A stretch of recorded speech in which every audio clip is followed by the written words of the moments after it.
Olá, passaremos a estudar agora obrigação tributária. A obrigação tributária ela pode ser do tipo principal ou acessória. Vejam, a obrigação principal surge com a ocorrência do fato gerador, diz o parágrafo 1º, algo que nós já estudamos lá no primeiro dia de aula, né? Mas tem por objeto o pagamento do tributo ou penalidade pecuniária e extingue-se juntamente com o crédito dela decorrente. Então, a obrigação tributária principal, ela tem como objeto o pagamento do tributo ou penalidade. Sempre que nós identificarmos uma obrigação em direito tributário cujo verbo seja pagar, estamos diante de uma obrigação tributária principal. O parágrafo 2º do artigo 113 do Código Tributário Nacional prevê que a obrigação acessória decorre da legislação tributária e tem por objeto as prestações positivas ou negativas, nela previstas no interesse da arrecadação ou fiscalização de tributos. Vejam, a obrigação tributária acessória, ela tem por objeto as prestações positivas ou negativas, atos de fazer ou não fazer no interesse da arrecadação ou fiscalização de tributos, né, por óbvio, previstas estas obrigações na legislação tributária. O termo acessório em nada significa que há um vínculo com a obrigação tributária principal. A obrigação tributária acessória ela independe da obrigação principal. Vejam que nós podemos ter uma operação, por exemplo, de venda de mercadoria imune, ainda assim a emissão da nota fiscal tem que se dar, o transporte da mercadoria acompanhada de nota fiscal tem que se dar, mas não há obrigação principal em decorrência desta operação. O parágrafo 3º do artigo 113 tem uma redação que não corresponde à realidade dos acontecimentos, porque fala que a obrigação acessória, quando, pelo simples fato de sua inobservância, converte-se em obrigação principal relativamente à penalidade pecuniária. Na realidade, o que ocorre é quando alguém descumpre com a obrigação acessória, comete uma infração, esta infração sendo verificada pela fiscalização, haverá uma autuação com o lançamento da penalidade pecuniária, portanto, e a obrigação de pagar a penalidade pecuniária é que é uma obrigação tributária do tipo principal. Fato gerador da obrigação tributária. Vejam, o fato gerador da obrigação tributária principal, segundo o artigo 114 do CTN, é a situação definida em lei como necessária e suficiente à sua ocorrência. Lá no início também dos nossos estudos, nós já trabalhamos que a lei prevê o fato, né, gerador da obrigação tributária, enquanto mera previsão da lei, nós temos o que denominamos de hipótese de incidência. A partir do momento em que a lei entra em vigência, o fato sendo concretizado no mundo dos fatos, incide a norma jurídico-tributária e gera como efeito, né, a obrigação tributária, ok? E o artigo 115 diz que fato gerador da obrigação acessória é qualquer situação que, na forma da legislação aplicável, impõe a prática ou abstenção de ato que não configure obrigação principal. Vejam, qual é o fato gerador, por exemplo, da obrigação acessória de emitir nota fiscal? A circulação da mercadoria. Qual é o fato gerador da obrigação acessória de preencher corretamente o documento fiscal no momento de preencher a nota fiscal? Qual é o fato gerador da obrigação de transportar a mercadoria acompanhada de nota fiscal no momento de realizar o transporte? Então, assim, cada obrigação acessória definida na legislação tributária acaba tendo, por óbvio, um fato gerador desta obrigação. Segundo o artigo 116 do Código Tributário Nacional, salvo disposição de lei em contrário, considera-se ocorrido o fato gerador e existentes seus efeitos, tratando-se de situação de fato, propriamente dita, né? Desde o momento em que se verifiquem as circunstâncias materiais necessárias a que produza os efeitos que normalmente lhes são próprios. E tratando-se de situação jurídica, de um ato jurídico, desde o momento em que esteja definitivamente constituída nos termos do direito aplicável. Vejam, situação jurídica é o direito que vai determinar em que momento se considera concretizado aquele ato ou fato jurídico. O parágrafo único do artigo 116, ele traz o que se chama, né, de cláusula antielisiva. Vejam, a evasão é a fuga, né, da tributação após a ocorrência do fato gerador, é a prática ilícita. E a elisão é prática lícita que fica no campo do planejamento tributário. Mas o planejamento tributário também não pode ser abusivo, não pode existir abuso de direito, abuso de formas, né? Não pode um ato ser simulado para esconder um ato dissimulado. E este parágrafo único diz que a autoridade administrativa poderá desconsiderar atos ou negócios jurídicos praticados com a finalidade de dissimular a ocorrência do fato gerador do tributo ou a natureza dos elementos constitutivos da obrigação tributária, observados os procedimentos a serem estabelecidos em lei ordinária. Então vejam que por este dispositivo, a autoridade administrativa, sem necessidade de buscar a via judicial, poderia desconsiderar atos ou negócios jurídicos que entender sejam praticados com a finalidade de dissimular a ocorrência do fato gerador do tributo ou a natureza dos elementos constitutivos da obrigação tributária. Este dispositivo, 116, parágrafo único, encontra-se em repercussão geral, através da ação direta de inconstitucionalidade número 2246, e então aguarda-se um posicionamento do Supremo para definir quanto à constitucionalidade ou não desta cláusula anti-elisiva. Bem, o artigo 117 do Código Tributário Nacional prevê que os atos jurídicos, atos ou negócios jurídicos condicionais, eles vão se reportar perfeitos e acabados quando a condição for do tipo suspensiva no momento do seu implemento. Vejam que a condição suspensiva suspende os efeitos do ato jurídico até o momento em que se verifique se houve o implemento ou não da condição. Implementada a condição, perfectibiliza-se o ato jurídico e se tem ele por acabado. Okay? E aí é que vai, então, gerar a obrigação tributária. Agora, sendo um ato jurídico praticado com uma condição resolutória, considera-se ele perfeito e acabado desde o momento da prática do ato ou da celebração do negócio. Porque pode ser que aquela condição de reversão dos efeitos do ato jurídico prevista na condição resolutória não venha a ocorrer e o fisco tem que arrecadar o tributo de sua competência, ok?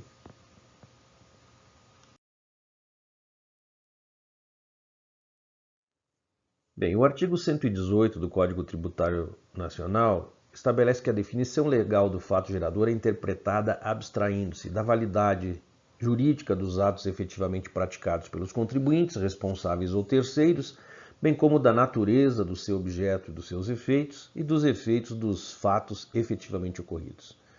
Então, para fins de tributação, o que interessa é a ocorrência do fato gerador previsto, então, em lei por óbvio.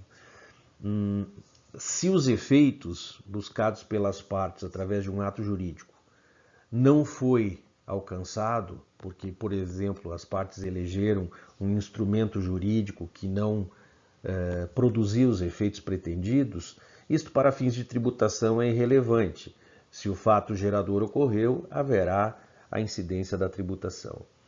Da mesma forma, é irrelevante para fins de interpretação do fato gerador se a receita, por exemplo, obtida para fins de aquisição de um determinado bem ou direito, ela é uma receita advinda de ato ilícito. Por exemplo, um traficante que venha a amealhar patrimônio em decorrência da prática da ilicitude, comprando veículos, imóveis, etc.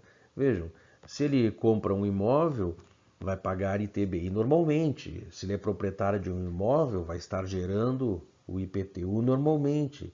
Né? Se ele é proprietário de um veículo, vai gerar o IPVA normalmente, independentemente da receita, né, ter sido obtida com atividade ilícita. Okay? Sujeito ativo da obrigação tributária, diz o artigo 119, é a pessoa jurídica de direito público titular da competência para exigir o seu cumprimento. Lembremos que competência tributária diz respeito à atribuição constitucional do poder de legislar instituindo tributos. Aqui temos que fazer uma ressalva, porque a partir da Constituição de 88, lembremos que este artigo 119 tem redação de 1966, sobrevindo a este dispositivo a Constituição de 67, emenda número 1 de 69 e a Constituição atual de 88. E na Constituição de 88, duas figuras tiveram o reconhecimento de natureza tributária, que são os empréstimos compulsórios e as contribuições especiais. E em relação às contribuições especiais, vejam, nós temos aquelas contribuições parafiscais, onde a União institui, ela é titular da competência, mas ela institui e atribui como sujeito ativo, né, um terceiro. No caso, por exemplo, as contribuições sociais para a SESI, SESC, SENAI, denominada, né, o Sistema S, né, denominado Sistema S. Nós temos as contribuições corporativas, por exemplo, aquelas para os conselhos de fiscalização das profissões regulamentadas por lei, a União que cria, mas quem é o sujeito ativo é o conselho beneficiado, né? Então, aqui nós temos esta ressalva em relação a esta situação. O artigo 120 estabelece que, salvo disposição de lei em contrário, a pessoa jurídica de direito público que se constituir pelo desmembramento territorial de outra, subroga-se nos direitos desta, cuja legislação tributária aplicará até que entre em vigor a sua própria. Por óbvio, surgindo uma pessoa jurídica de direito público em decorrência de desmembramento territorial de outra, não há como produzir toda a legislação deste novo município, deste novo estado, do dia para a noite. Portanto, vai fazer uso, né, da legislação do estado do qual se desmembrou, do município, se for o caso, do qual se desmembrou, até que faça a sua própria. E subroga-se nos direitos desta, podendo então, desde logo, exigir os tributos em seu território com base na lei, né, do município ou do estado do qual se desmembrou. Bem, o artigo 121 do Código Tributário Nacional trata de sujeito passivo e diz que o sujeito passivo da obrigação principal é a pessoa obrigada ao pagamento do tributo ou penalidade pecuniária. E o sujeito passivo da obrigação principal diz-se, conforme o parágrafo único, contribuinte, quando tem a relação pessoal e direta com a ocorrência, né, com a situação que constitua o fato gerador. E, inciso 2, responsável quando, sem revestir a condição de contribuinte, sua obrigação decorra de disposição expressa de lei. Veja, o contribuinte é aquele sujeito que praticou o fato gerador ou o fato gerador se concretizou em relação a ele. E o responsável tributário é alguém, um terceiro, mas não um terceiro qualquer, um terceiro que tem um elo de ligação com a ocorrência do fato gerador e que, por óbvio, não é contribuinte, então, né? Mas há um elo de ligação com a ocorrência do fato gerador que se justifique ao legislador realizar uma lei atribuindo a este a responsabilidade pelo pagamento do tributo. E aí vamos estudar mais adiante a responsabilidade tributária, responsabilidade dos sucessores, de terceiros por infrações, ok? O sujeito passivo da obrigação tributária acessória é a pessoa obrigada às prestações que constituam o seu objeto. Por exemplo, se pensarmos em transporte de mercadorias, quem for transportar a mercadoria é que deve transportá-la acompanhada de nota fiscal. Se pensarmos na venda da mercadoria, quem deve emitir a nota fiscal é o vendedor da mercadoria, quem for fazer ela circular. Se pensarmos em quem deve não rasurar a nota fiscal é quem for preencher a nota, e assim por diante. O artigo 123, ele é um dispositivo importantíssimo porque ele estabelece, salvo disposição de lei em contrário, as convenções particulares, os contratos particulares, portanto, né, relativas à responsabilidade pelo pagamento de tributos não podem ser opostas à fazenda pública para modificar a definição legal do sujeito passivo das obrigações tributárias correspondentes. Vejam, tem sido muito comum nos contratos de locação o locador fazer inserir no contrato uma cláusula atribuindo a responsabilidade pelo pagamento do tributo ao inquilino. Mas este contrato, essa cláusula, tem validade entre as partes. Perante o município, se o inquilino não efetuar o pagamento do IPTU, a obrigação continua sendo de quem a lei prevê, no caso, o proprietário do imóvel, que é o locador. Este deverá cumprir a sua obrigação perante o município e depois poderá, então, buscar o ressarcimento contra o inquilino, tendo presente o contrato firmado entre as partes. Ok? Solidariedade tributária. O artigo 124 estabelece, são solidariamente obrigadas as pessoas que têm um interesse comum na situação que constitua o fato gerador da obrigação principal e as pessoas expressamente designadas por lei.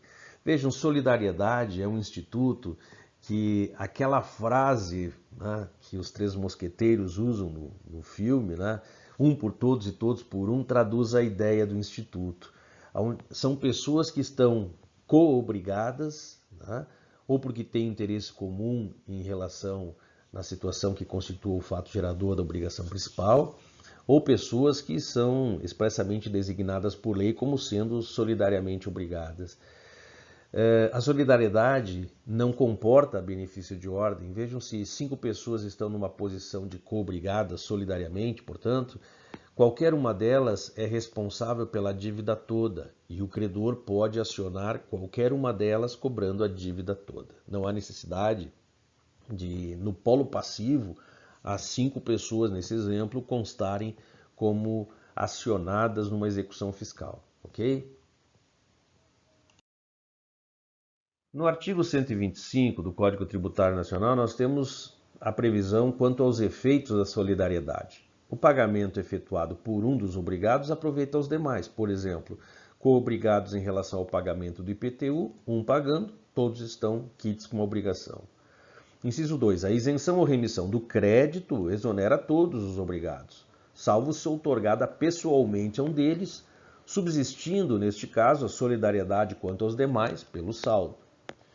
E o inciso 3º diz que a interrupção da prescrição em favor ou contra um dos obrigados favorece ou prejudica os demais. Vejam como nós temos aquela ideia, de um por todos e todos por um. O que beneficia um, beneficia todos. O que prejudica um, prejudica todos e assim por diante.